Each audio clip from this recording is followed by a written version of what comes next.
Daily dose of godly wisdom. You are a child of God, not a product of your past. Your mistakes don't get the final say. Your history doesn't hold your identity. Your past may explain you, but it does not define you. God calls you His. He rewrites stories. He restores what was broken. He redeems what felt wasted. He turns the parts you're ashamed of into testimonies that lift others up. So stop letting who you used to be stop who you're becoming. Walk in the truth of who you are now.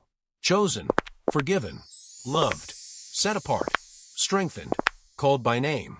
God is not consulting your past to determine your future. And neither should you. Like and share for more daily dose of godly wisdom.